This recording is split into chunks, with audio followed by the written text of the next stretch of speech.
어디서 굴러먹던 거지? 도사놈이냐? 비무대에서 당장 꺼져라. 심판장이 녹이 띈 일갈이 무투장을 흔들었으나 명우는 빗자루로 비무대 바닥을 벅벅 쓸며 코웃음을 쳤다. 아이고, 영감님, 비무대 바닥에 쥐약 냄새랑 수면제 가루가 풀풀 날리는데 이걸 안 치우면 내일 대회가 열리겠습니까? 전 그저 공정한 낙양성 환경 미화원입니다. 명운이 빗자루 끝으로 잠들어 있는 혈마신의 엉덩이를 툭툭 치자 귀빈석에 앉아있던 모용이의 참을성이 완벽하게 바닥났다. 저놈이다. 저 뺀질거리는 도사놈이 남궁 계집과 야합하여 내 무사에게 사실을 쓴 게 명백하다. 심판장님, 무엇을 주저하는가? 반칙을 저지른 흉도 무리를 당장 척살하라. 모요미의 외침에 매수된 심판장이 사납게 깃발을 내리쳤다. 모든 무사는 들어라. 비무대를 더럽힌 남궁새가 소가주와 무당파 도사놈을 베어라. 저항하면 현장에서 사살해도 좋다. 비무대를 포위하고 있던 30명의 모용새가 정예 무사와 사병들이 일제히 검을 들이대며 쇄도했다. 단순한 체포가 아니었다. 핏빛 안광을 번뜩이는 적들의 칼날은 급소만을 노리는 치명적인 살수였다. 뒤로 물러서십시오. 도사님, 제가 길을 뚫겠습니다. 남궁년이 명운 앞을 가로막으며 천검을 삼간으로 겨눴다. 그녀는 어젯밤 명운에게 배운 유능제강의 궤적을 떠올리며 호흡을 가다듬었다. 사방에서 찌르고 들어오는 도검 8자루를 남궁년이 유연한 반언으로 감아 돌렸다. 적들의 강한 내공이 천검의 궤도에 미끄러지며 자기들끼리 충돌해 튕겨나갔다. 좋다. 이대로라면 얼마든지 뚫을 수 있다.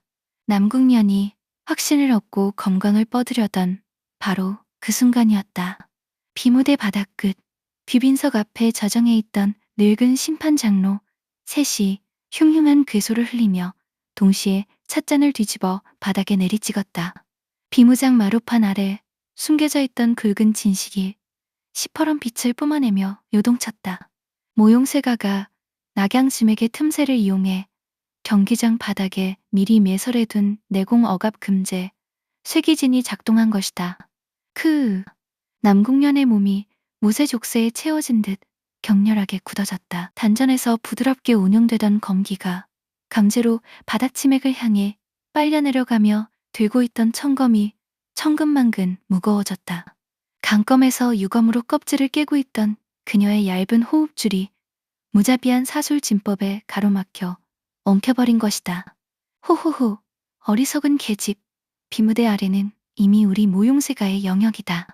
모용이가 비웃었다. 내공이 억제되어 움직이지 못하는 남궁년의 빈틈을 타 적의 대장이 시퍼런 도검을 쳐들고 맹렬히 돌진했다.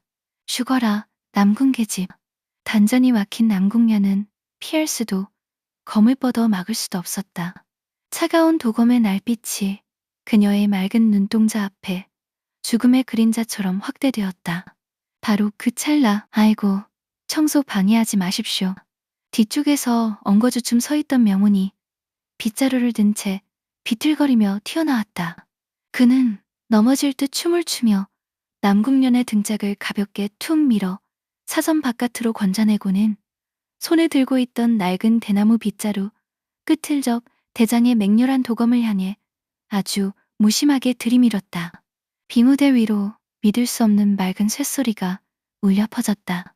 강철로 재련된 적 대장의 도검이 낡은 대나무 빗자루 털 끝에 부딪히는 순간 뱀이 가지에 얽히듯 빗자루 자루를 타고 빙글 돌더니 그 어마어마한 회전력에 의해 대장의 손목에서 이탈해 하늘 높이 솟구쳐 올랐다. 솟구쳤던 칼이 뼈를 깎는 소리를 내며 귀빈석 바로 앞 모용이의 부채코한 마루판에 텅 박혔다. 모용이가 사색이 되어 뒤로 굴러떨어졌다. 적대장은 자신의 텅 빈 손바닥을 내려다보며 넋을 잃었다. 이게 무슨 빗자루로 내 검을 튕겨내다니? 아이고, 죄송합니다. 빗자루 털이 뻣뻣해서 칼이 걸렸네. 명운이 허리를 굽혀 넙죽 사과하는 척하면서 빗자루 끝으로 비무대 마루 틈새를 툭 쳤다. 그 단순한 타격 한 번에 명운의 맑은 자연경 도기가 마루 밑을 관통했다. 비무대를 조여오던 모용새가의 쇠기진 결계가 지진이라도 난 듯 우지끈 박살나며 붉은 빛을 잃고 한순간에 소멸해버렸다. 흑, 내공이 돌아왔다. 남궁년이 가쁜 숨을 몰아쉬며 청검을 바로잡았다. 그녀의 눈길이 자신 앞을 헐렁하게 가로막고 서 있는 빗자루 도사의 뒷모습에 고정되었다. 더 이상 흉내낼 수도 가릴 수도 없는 절대자의 기백이었다. 명운이 빗자루를 어깨에 척 매며 반달 눈웃음을 지었다. 소저, 찌꺼기가 너무 많아서 제 빗자루가 좀 바쁘겠습니다. 뒤에서 구경이나 하십시오. 천하가 주목하는 낙양성 비무대 한가운데 낡은 빗자루 하나를 든 뺀질이 도사의 전설적인 참교육이 드디어 그 거대한 막을 열고 있었다.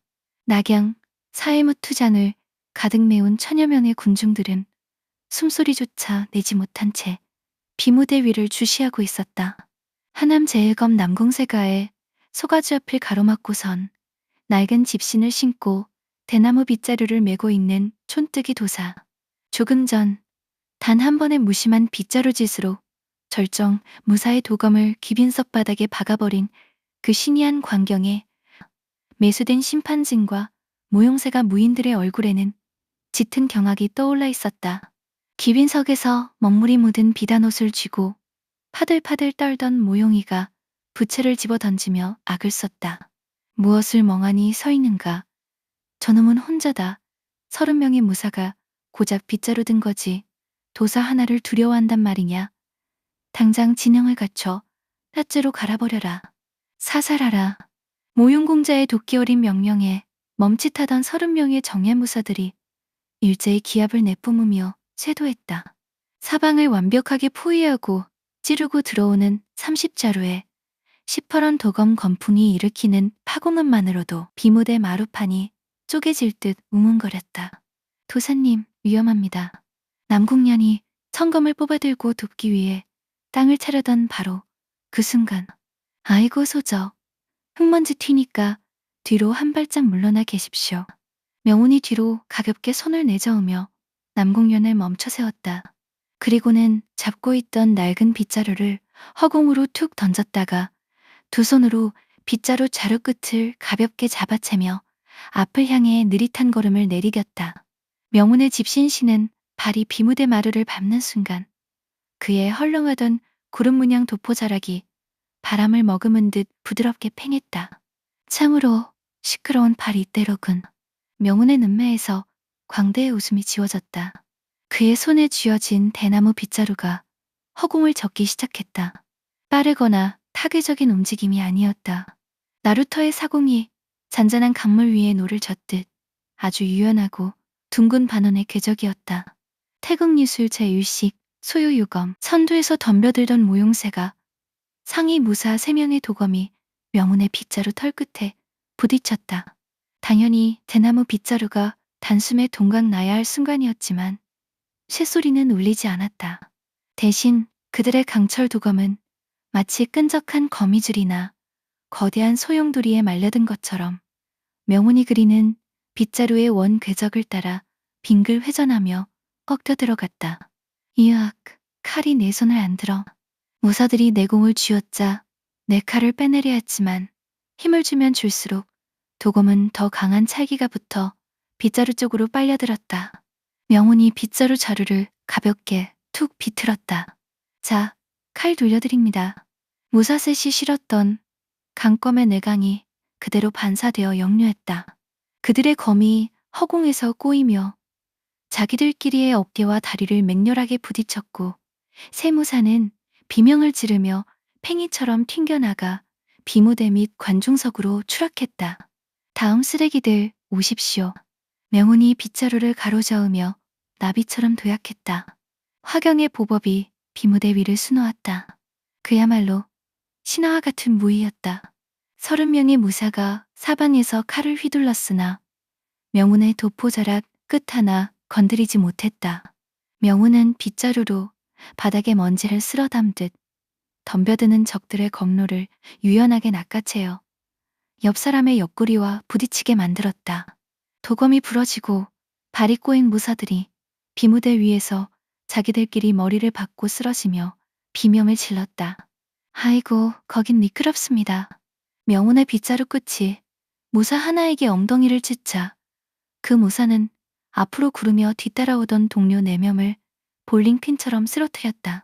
단 10여 호흡 만에 30명의 모용새가 정예 무사들이 비무대 위에 널브러져 신음하는 생지옥이 연출되었다. 군중들은 자신의 눈을 의심하며 턱을 떨어뜨렸다. 저게 대체 무슨 무공이냐? 무당파의 유술이 강철도검 30자루를 빗자루 하나로 다 쓸어버렸다. 비무대 한쪽에서 천검을 들고 서 있던 남궁녀는 심장이 멎을 듯한 감동과 전율에 휩싸여 명운의 뒷모습을 뚫어져라 바라보았다. 저것이다. 어젯밤 도사님께서 나에게 보여주신 진정한 유능제강의 끝. 힘으로 맞서지 않고 순리를 타고 흐르며 적의 강함을 적에게 되돌려주는 궁극의 도법. 그녀는 이제야 완벽히 깨달았다. 자신이 평생을 바쳐 도달하려 했던 강검의 꼭대기 위에 이토록 부드럽고 넓은 하늘이 존재하고 있었음을. 바닥에 쓰러진 무사들 사이에서 홀로 남은 명운이 빗자루를 탁 털며 귀빈석을 향해 돌아섰다. 그의 눈매는 다시 둥글게 접혀 있었지만 뿜어져 나오는 기백은 천년 낙양솜을 짓누를 듯 압도적이었다. 명운이 모용이를 향해 빗자루 끝을 겨눴다. 아이고, 모용공자님. 비무대 청소는 끝났는데 이제 공자님 옷에 묻은 먹물 치우러 제가 올라갈까? 아니면 공자님이 내려오실랍니까? 모용이는 공포에 질려 입술을 덜덜 떨며 뒷걸음질을 쳤다. 한함을 집어삼키려던 모용세가의 오만한 사기극이 단 한 면의 빗자루 도사 앞에서 철저하게 산산조각 나는 순간이었다. 이 버러지 같은 거지놈이 내가 누군 줄 알고 감히 모용세가를 능욕하느냐. 귀빈석에서 사색이 되어 덜덜덜 모용이가 이성을 잃고 악을 썼다. 천여 명의 무리민이 지켜보는 앞에서 가문의 최정예의 무사 30명이 빗자루 하나에 짓밟힌 굴욕은 그의 오만한 자존심을 완벽하게 찢어발겼다. 모용이가 허리춤에서 보검자루를 거칠게 뽑아들었다. 그와 동시에 그의 전신에서 푸른 검기 대신 시큼한 피냄새를 머금은 붉은 안광이 불길하게 치솟았다. 남궁세가를 몰락시키고 낙양지맥을 넘기는 대가로 혈영맹 수뇌부로부터 비밀리에 전수받은 사마 비전 혈사마검의 기운이었다. 죽어라. 내 놈도 남궁계집도 오늘 여기서 뼈를 추리지 못할 것이다. 모용이가 귀빈석을 차고 도약해 비무대 한가운데로 날아들었다. 절정고수의 내강과 마공이 섞인 칼날이 공기를 찢으며 사나운 파공음을 토해냈다. 비무대 한쪽에 섰던 남궁년이 눈을 가늘게 떴다. 모용세가의 소가주가 마교의 사법을 몸에 익혔다니 정파의 체면을 스스로 진흙탕에 내던진 것이로군. 그녀가 검을 잡고 나서려 하자 명운이 빗자루를 어깨에 맨 채 한쪽 팔을 들어 말렸다. 아이고 소저, 똥 묻은 녀석. 상대하다가 소저 그 하얀 옷에 튀면 안 지워집니다. 얌전히 보시기나 하십시오. 어젯밤에 제가 알려드린 유가 어찌 실전에서 쓰이는지 제대로 보여드릴 테니까. 명운이 들고 있던 빗자루를 마루 바닥으로 툭 던졌다. 검도 암기도 들지 않은 완벽한 맨손. 그의 헐렁한 도포자락이 바람을 맞으며 고요하게 멈췄다. 맨손으로 내 마검을 맞겠다고? 오만함의 대가를 목으로 치러라. 모용이의 혈사마검이 붉은 독사를 닮은 궤적을 그리며 명운의 신맥과 목줄기를 향해 8갈래로 쇄도했다. 공기마저 부식시키는 사악한 검강의 연타. 하지만 명운의 발은 단 한 뼘도 뒤로 물러서지 않았다. 상대의 칼끝이 닿기 직전 그의 상체가 마치 바람에 흔들리는 수양버들처럼 아주 유연하게 옆으로 미끄러졌다. 확염을 넘어선 소요유의 궁극적인 발법. 시퍼런 칼날이 명운의 도포 옷깃을 스치듯 가르고 지나갔지만 살결에는 단 한 푼의 생채기조차 남기지 못했다. 빈틈이다. 모용이가 급히 검을 회전시켜 가로배기를 내지르려던 그 찰나 명운의 부드러운 손바닥이 소리 없이 뻗어나와 모용이의 칼자루 친 손목 안쪽을 언뜻 살포시 감쌌다. 억센 힘으로 뼈를 부수거나 꺾는 손길이 아니었다. 아주 가벼운 붓길처럼 상대의 기혈 흐름 위에 얹혀 그 파괴적인 내간의 방향을 그대로 회전시켜버리는 도가 태극 유술의 극이었다. 느껴지십니까, 소저? 명운의 서늘한 목소리가 비모장 위에 선명하게 울렸다. 적의 칼날에 억지로 강강으로 맞부딪히지 않습니다. 힘이 들어오는 통로를 읽고 그 칼자루를 품 안으로 당기듯 단바퀴만 굴려주면 명운의 손목이 둥글게 원을 그렸다. 그 순간 모요미의 팔이 자기 자신의 의지를 완전히 벗어나 기이하게 뒤틀리더니 그가 내질렀던 붉은 검광의 궤적이 180도 정반대로 꺾여 스스로의 어깨를 향해 쇄도하기 시작했다. 으악, 내 손이 왜 이러느냐. 모용이가 경악하며 단전의 마공을 쥐어짰으나 힘을 주면 줄수록 태극의 소용돌이는 더욱 맹렬하게 그의 칼을 끌어당겼다. 모용위의 검이 자기 자신의 오른쪽 어깨 기혈을 사정없이 찧었다. 옷이 찢어지고 피가 터지며 검자루가 바닥으로 뒹굴었다. 아이고, 공자님, 칼을 그렇게 험하게 주시면 자기 몸을 베입니다. 명운이 껄껄 웃으며 비틀거리는 척 다가가 엉거주춤 발을 뻗어 모용 위의 오금혈을 가볍게 툭 걷어찼다. 크! 무릎을 꿇고 엎어진 모용이가 피를 토하며 멍한 눈으로 명운을 올려다보았다. 이 요상한 놈, 내 단전이, 내 마공이 왜 운용되지 않느냐. 명운이 모용이 앞을 막아서며 차가운 심연 같은 안광을 뿜어냈다. 단 1촌의 손길이었으나 방금 전 손목을 쥘 때 주입한 태극의 맑은 전기가 모용 위의 단전 속 마공을 남김없이 파쇄해버린 뒤였다. 평생 쌓아온 무공과 사술이던 사모음 만에 가루가 되어 사라진 것이다. 위선자놈들. 명운이 낮고 묵직한 음성으로 툭 던졌다.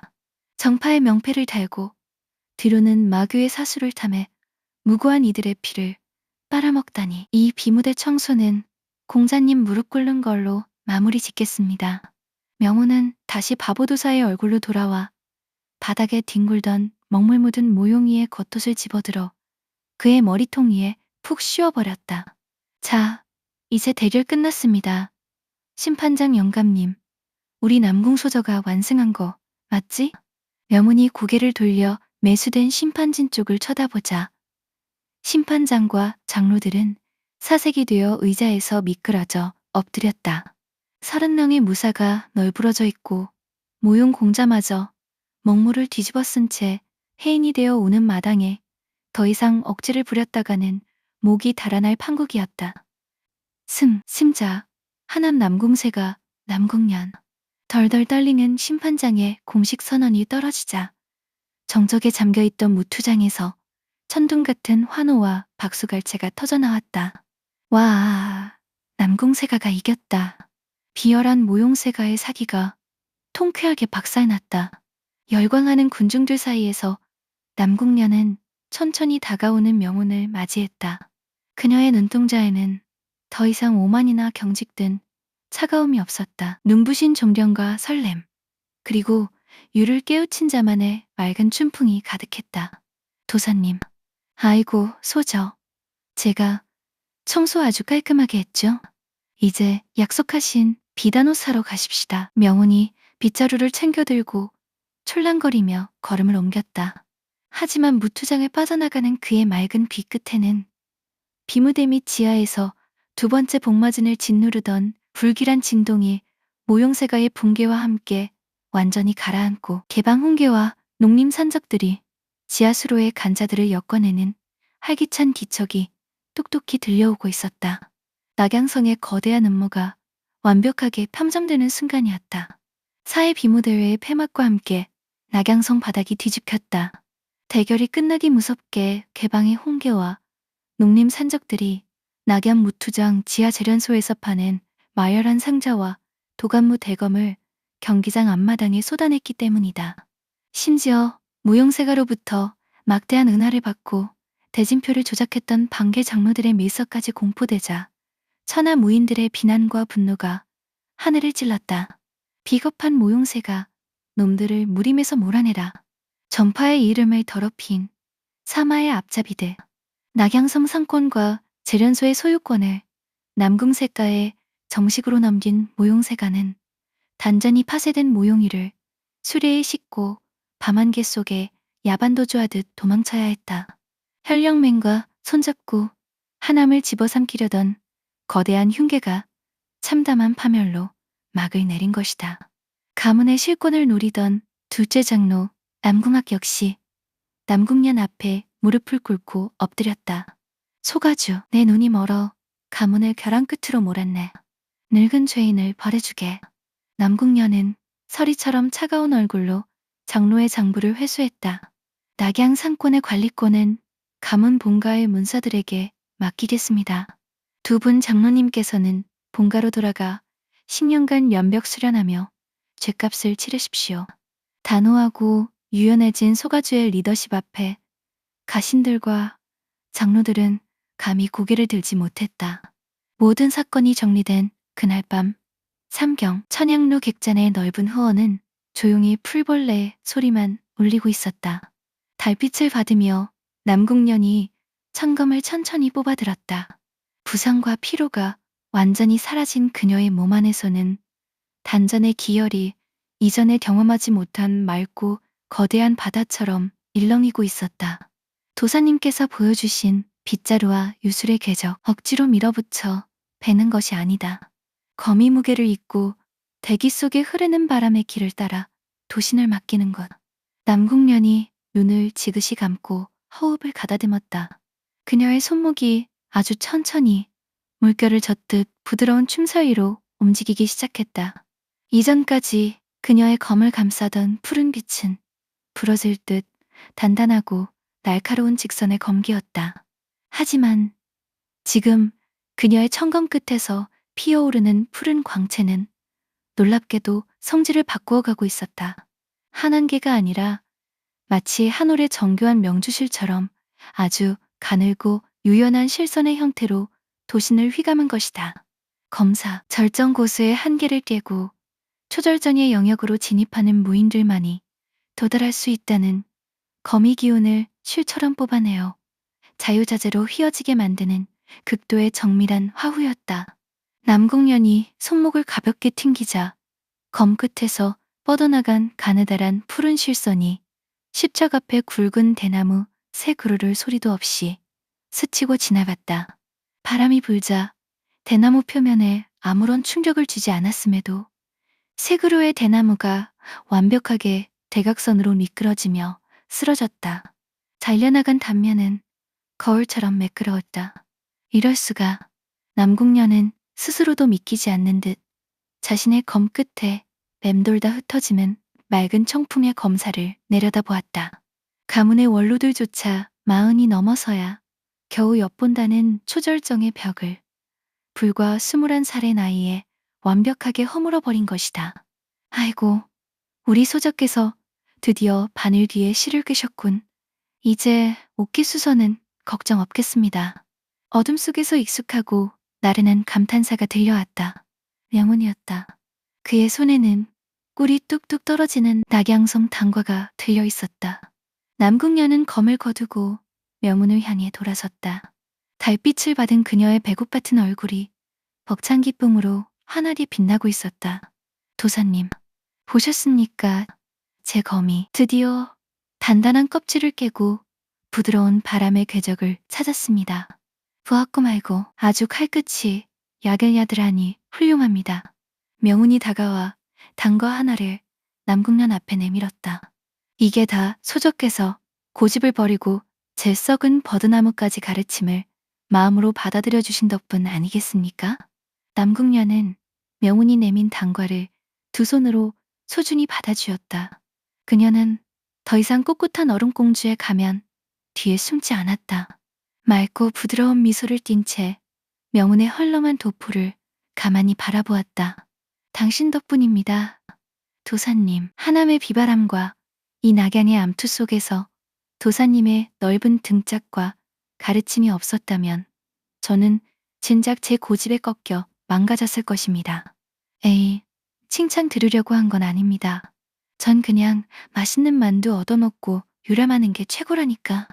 명훈이 뒷머리를 긁적이며 너스레를 떨자 남궁연이 한 걸음 더 명훈 쪽으로 다가섰다. 두 사람 사이의 간격이 한 뼘 정도로 좁혀지자 명훈 특유의 맑은 도가 차 향기가 그녀의 콧결을 간지럽혔다. 도사님, 내일 낙양지맥을 정비하고 나면 다음 봉인 거점인 숭산으로 떠나신다 들었습니다. 예, 쥐새끼들이 첫째, 둘째 구멍에서 실패했으니 이제 세 번째 구멍을 파러 숭산 깊은 곳으로 숨어들었을 겁니다. 남궁연의 눈동자에 흔들림 없는 확신이 깃들었다. 저도 함께 가겠습니다. 남궁세가의 소가주로서가 아니라 도사님께서 걷는 그 유연하고 맑은 도의 길을 곁에서 배우는 동행으로서 말입니다. 그 고백보다 더 깊은 신뢰의 선언에 명운의 반달 눈웃음 깊은 곳에 묵직하고 따뜻한 파문이 일었다. 험하고 흙먼지 날리는 길일 텐데요. 소저. 검사를 익혔으니 흙먼지 따위는 가볍게 흘려보낼 수 있습니다. 도사님. 예예. 또 왜 그리 굳은 얼굴로 부르십니까? 낙양성 왕만두가 다 떨어져서 내일 못 사간다는 말씀이면 전 거절합니다. 명운이 특유의 높은 톤으로 뺀질거렸지만 남궁녀는 미동조차 하지 않았다. 그녀의 호수 깊은 눈동자에는 그 어느 때보다 숭고하고 결연한 진심이 담겨 있었다. 무당산에서 처음 배웠을 때 저는 가문의 규율과 강검의 오만함에 갇혀 우물 안하늘만 올려다보던 어리석은 검사였습니다. 남궁년의 차분하고 맑은 오금이 밤 정원에 번졌다. 허나 메모체의 생사고락과 이번 낙양 비무대회를 거치며 도사님께서 보여주신 하늘이 얼마나 넓고 높은지 비로소 알게 되었습니다. 칼끝에 맺히는 살기가 아니라 자연의 순리를 타고 흐르며 악을 씻어내는 진정한 협과 도의 무게를 말입니다. 그녀가 소리를 내며 한쪽 무릎을 바닥에 꿇었다. 남궁세가의 소가주가 무림의 그 누구 앞에서도 한 적 없는 극진한 예법이었다. 남궁세가의 강훈법도상 정식으로 문파를 바꿀 수는 없으나 제 마음속 거막의 길잡이는 오직 도사님 한 분뿐입니다. 부디 이 둔한 제자에게 앞으로도 당신이 걷는 유연한 순리의 길을 가르쳐 주십시오. 비공식적인 사제의 맹약이자 평생 명운의 곁을 그림자처럼 지키며 뜻을 함께하겠다는 영원한 동반자의 고백이었다. 명운은 호리병을 내려놓았다. 그의 볕에 그을린 얼굴에서 해볼쭉한 반달 눈웃음이 지워졌다. 달빛을 마주한 그의 서늘하고 맑은 눈동자에 은앞에서 고개를 숙인 가녀리지만 굳건한 여인에 대한 깊은 따스함이 차올랐다. 자리에서 일어선 명운이 천천히 다가갔다. 그의 투박한 손길이 남궁년이 받친 목검의 검자루를 가볍게 쥐었다. 소저. 명운의 묵직하고 나른한 중저음이 남궁년의 떨리는 어깨 위에 따뜻하게 내려앉았다. 사제 맹약이라니 참으로 무거운 단어입니다. 전 무당산에서도 아침 청소하기 싫어서 사염들 눈 피해 도망다니던 게으른 도사입니다. 명운이 꿇어앉은 남궁년의 팔꿈치를 부드럽게 감싸 일으켜 세웠다. 스승과 제자로서 앞서고 뒤따르는 관계는 제 헐렁한 도포에 어울리지 않습니다. 그저 험한 길에서 집신 끈이 끊어지면 서로 묶어주고 비바람이 불면 등짝을 내어주는 동행이면 충분하지 않겠습니까? 일어선 남궁년의 눈가에 미세한 파문이 일었다. 명호는 받쳐진 목검을 가볍게 허공에 그어 태극의 부드러운 궤적을 한번 만들어 보이더니 그 검신을 남궁년의 손바닥 위에 다시 정중히 얹어주었다. 검사를 깨우치셨으니 소저의 검은임이 저보다 맑고 유연합니다. 앞으로 숭산에 가든 흙물인 깊은 곳을 뚫든 제 뒤가 아니라 제 옆에서 나란히 걸어주십시오. 그의 도사님. 남궁년의 가슴 깊은 곳에서 뜨거운 감정이 벅차올랐다. 단순한 스승에 대한 존경을 넘어 자신의 모든 것을 온전히 맡길 수 있는 절대적인 사내에 대한 애틋한 연정이 맑은 춘풍처럼 그녀의 단전을 가득 채웠다. 예, 도사님의 뜻대로 평생 곁에서 나란히 걷겠습니다. 남궁년이 환하게 미소 짓자 명훈 역시 다시 꼬리를 늘어뜨리며 실실 웃는 바보도사의 얼굴로 복귀했다. 아이고, 좋습니다. 그럼 동행계약 기념으로 내일 아침 숭산 올라가는 말 삭슨 소적께서 내시는 겁니다. 전 돈 주머니가 비어가지고. 호호, 걱정 마십시오. 낙양성 최고급 조란말과 꿀떡까지 넉넉히 준비해 두었습니다. 그때 정원 한쪽 수풀에서 소리가 나더니 당소소가 졸린 눈을 비비며 튀어나왔다. 뭐야? 둘이 밤중에 달빛 보고 뭐해? 나 빼고 맛있는 야식 먹는 거야? 아이고, 우리 당 꼬마 소적 깨셨네. 야식 아니라 내일 산호를 각오를 다지고 있었습니다. 명훈이 당소소의 양갈래 머리를 꼬아주며 장난을 치자 당소소가 앙칼지게 발을 굴렀다. 아, 내 머리 놓지 못해. 도사오라버니 매일 두고 봐. 내 당문 독침 맛을 보여줄 테니까. 세 사람의 유쾌한 웃음소리가 천양로의 밤 공기를 가르고 퍼져나갔다.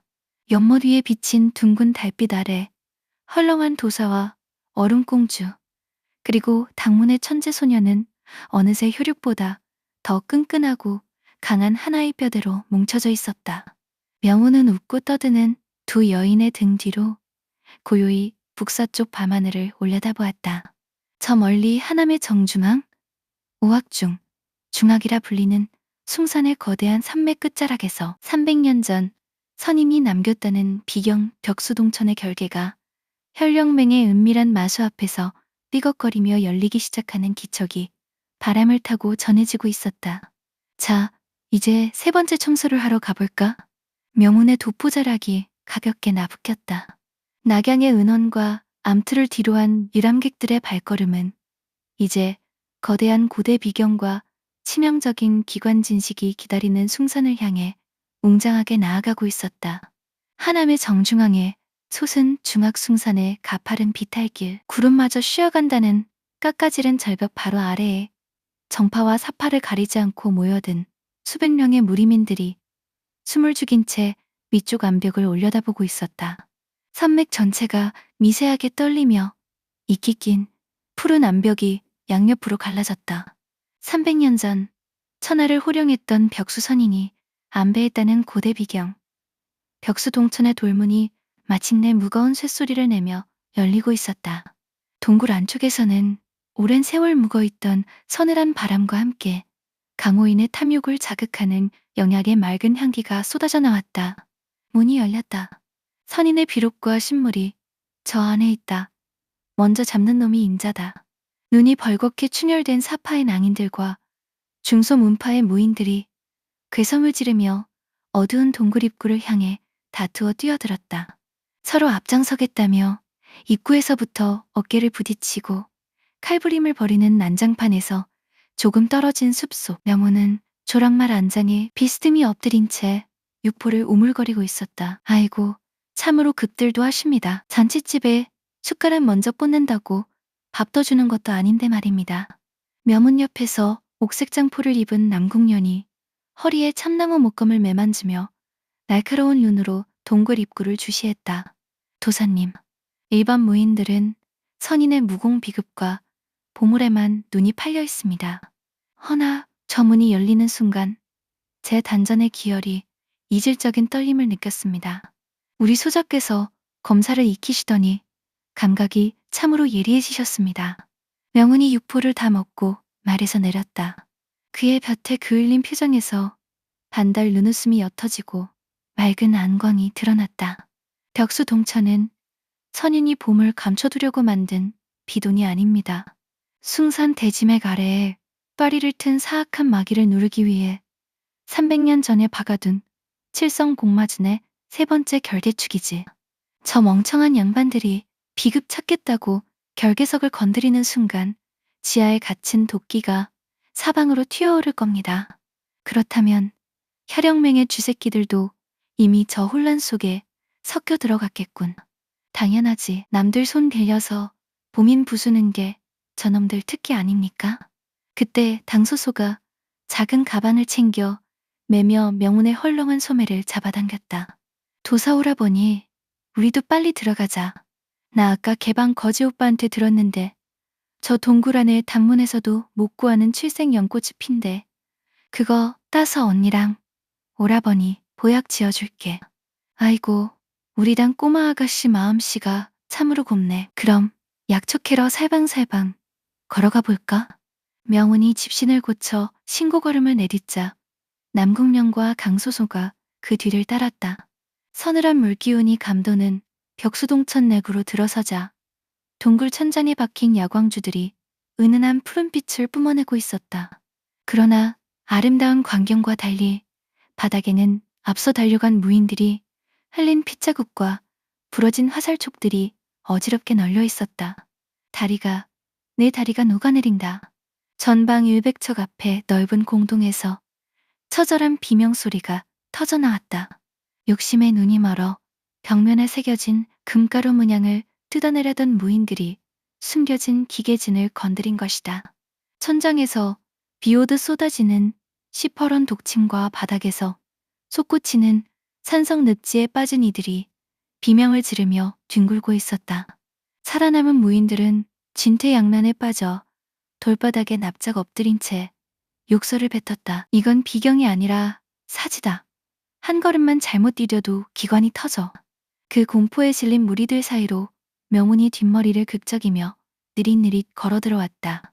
아이고, 바닥에 아주 가시밭을 깔아놓으셨네. 수저, 꼬마 아가씨, 제 발자국만 밟고 따라오십시오. 딴 데 디디면 발목 날아갑니다. 남궁녀는 숨을 고르며 명운의 집신 씨는 발끝에 시선을 고정했다. 명운의 보복은 기이했다. 남들이 안전할 것이라 믿는 반듯한 청석 바닥은 미련 없이 지나치고 오히려 울퉁불퉁 솟은 이끼 낀 돌틈이나 늪지 가장자리의 좁은 흙길만을 골라 밟았다. 보기에는 아무렇게나 걷는 것 같지만 매 발걸음이 천부경과 오행팔계의 생문만을 정확히 짚고 있다.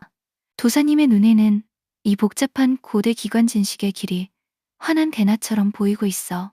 남궁년이 명운의 뒤를 한치의 오차도 없이 따르고 당소소가 남궁년의 옷자락을 잡고 깡충깡충 뒤따랐다. 화살이 빗발치고 돛바람이 몰아치는 지옥 같은 공동 속에서 오직 세 사람만이 마치 봄날의 꽃구경을 나온 유람객처럼 평온한 표정으로 험로를 통과하고 있었다. 그 묘기를 엎드려서 지켜보던 한사파 파도가 악을 쓰며 외쳤다. 저 도사놈이 안전한 길을 안다. 저놈 뒤에 달라붙어라. 남은 10여 명의 무인들이 칼을 들고 명운 일행을 향해 우르르 몰려들었다. 명운이 걸음을 멈추고 고개를 반쯤 돌렸다. 특유의 실없는 웃음기가 걸려 있었지만 눈동자 끝에는 서늘한 경고가 서렸다. 아이고 아저씨들, 남의 발자국 훔쳐 밟으려면 참을성이 있어야지. 그렇게 거리면 자는 곰도 깨어납니다. 명운이 집신 끝으로 바닥에 튀어나온 작은 자갈 하나를 툭 쳐냈다. 자갈이 구르며 앞쪽 벽면에 파인 홈에 떨어졌다. 그 가벼운 진동과 함께 동굴 양쪽 암벽에 숨겨져 있던 기관이 맞물리며 사방에서 미세한 철사 그물과 맹도 군무가 뿜어져 나왔다. 우와! 명운의 경고를 무시하고 쇄도하던 무인들이 그물에 얽히며 동무 속으로 휩쓸려 들어갔다. 명운은 이미 남궁년의 손목을 가볍게 쥐고 기관의 범위가 닿지 않는 사각지대의 바위 틈새로 미끄러져 들어간 뒤였다. 자, 이제 조용한 안방으로 들어갈 시간입니다. 명운이 눈앞에 평범해 보이는 암벽 한쪽을 정교한 직끝으로 눌렀다. 돌문이 회전하며 칠성복마진의 진짜 핵심 거점이 잠들어 있는 비경의 안쪽 통로가 그 모습을 드러냈다.